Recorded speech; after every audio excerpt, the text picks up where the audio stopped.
웰빙 한방 이야기.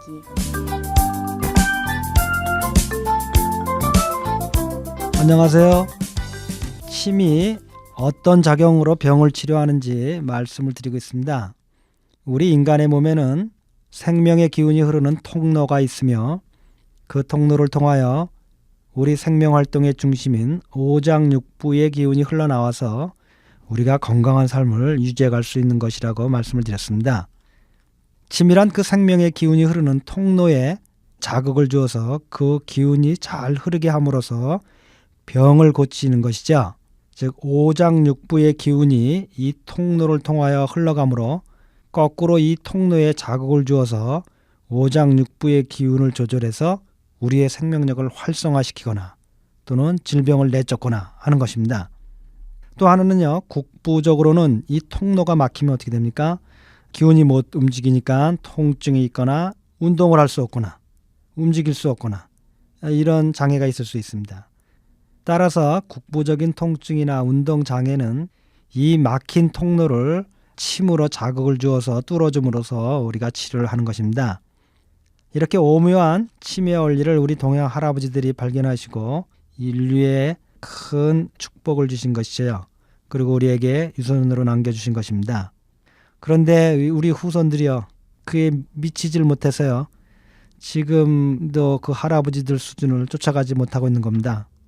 하루는요, 중국 할머님 한 분이 치료를 받으러 오셨는데요, 다른 병으로 치료를 받으러 오셔서 이제 침을 놓으려고요, 침대에 이렇게 누우시라고 하는데 둥이 굽어 있는 겁니다.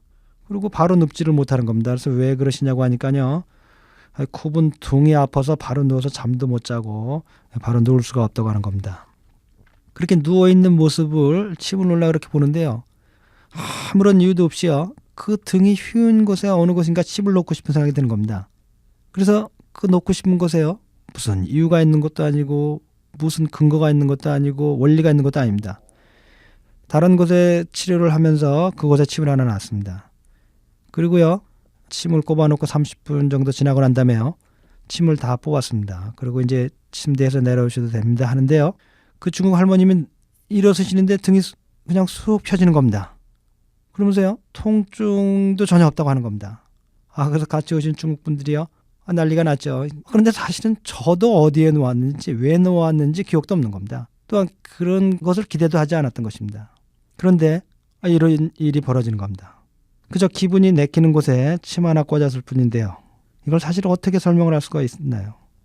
참으로 신기한 것이 우주고요, 세상이고 인생이구나, 이런 생각을 했습니다. 그저 생각할 수 있는 건요, 그 할머니 복이라고밖에 할 수가 없는 겁니다. 참 세상은 이렇게 오묘하고 신기하구나 하는 생각을 또 한 번 했습니다. 그래서 살다 보면 세상은 이렇게 논리를 초월하는 일들이 일어나는 것입니다. 그래서 가능한 한 어디서 무엇을 하든 남에게 가슴 아프게 안 하려고 노력하지만 이게 정말 뜻대로 안 되는 게 인생이고 삶인 것 같습니다. 서로가 상대적인 사바 세계에서 나 하나 잘 되면 다른 사람이 잘못되기 쉽기 때문입니다. 남에게 가슴 안 아프게 하고 살아가는 것, 이것도 쉬운 일이 아니라는 생각이 들었습니다. 그저 오늘도 내일도 하늘에 기도할 뿐입니다. 그러며 빛과 사랑이 넘치는 복되고 건강한 하루 되시기 바랍니다. 달빛 안녕 원장 김동영이었습니다.